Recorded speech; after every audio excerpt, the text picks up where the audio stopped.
कौन था अबुल फजल जिसकी मौत पर दुखी बादशाह अकबर ने खुद को कमरे में बंद कर लिया था? मुगल बादशाह अकबर का इतिहास को लिखने का काम अबुल फजल ने किया। अकबर के किस्से और कहानियों को लोग बड़ी दिलचस्पी के साथ पढ़ना और सुनना पसंद करते हैं। मुगल बादशाह अकबर के इसी इतिहास को लिखने का काम अबुल फजल ने किया। उनका पूरा नाम अबुल फजल इब्न मुबारक था। अबुल अरब के हिजाजी परिवार से ताल्लुक रखते थे। 14 जनवरी 1551 को जन्मे अबुल के पिता का नाम शेख मुबारक था। अबुल को मुगल बादशाह अकबर ने अपने नवरत्नों में शामिल किया। मुगल बादशाह के दौर में उन्होंने अकबरनामा और आईने अकबरी जैसी प्रसिद्ध किताबों की रचना की। अबुल फजल का परिवार सिंध आ गया। परिवार ने राजस्थान के नागौर को हमेशा के लिए अपना निवास बना लिया। अबुल फजल बचपन से ही प्रतिभाशाली थे। यही वजह थी इनके पिता ने इनकी शिक्षा की बेहतर व्यवस्था की थी। अबुल फजल को कम उम्र से ही अरबी सीखने और इस्लाम धर्म को समझने में दिलचस्पी थी। इसका असर भी दिखा। दूसरे बच्चों के मुकाबले इन्हें इसकी कहीं अधिक जानकारी बहुत कम उम्र में हो गई थी। अबुल 20 साल की उम्र में शिक्षक बन गए थे।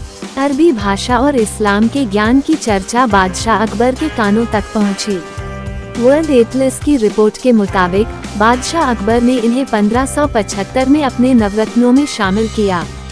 कहा जाता है कि इनकी संगत में आने के बाद बादशाह अकबर उदार हो गए थे।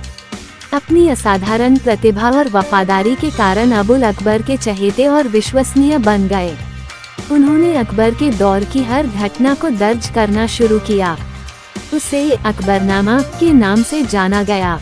अकबरनामा के जरिए अकबर के दौर की घटना को परत दर परत समझने का मौका मिला। अकबरनामा और आईने अकबरी में उन्होंने भारतीय मुगलकालीन समाज और सभ्यता बेहतर तरीके से पेश किया। अबुल को इस्लाम की गहरी जानकारी थी, लेकिन उनका व्यवहार हर धर्म के लिए बराबर रहा।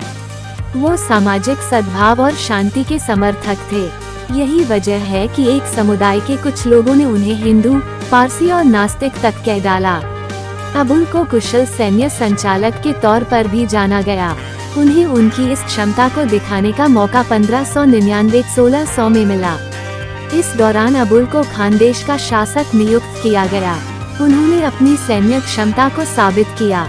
अपनी इस क्षमता के कारण वो अकबर के और करीब आए गए। उन्हें बादशाह का दायां हाथ कहा जाने लगा।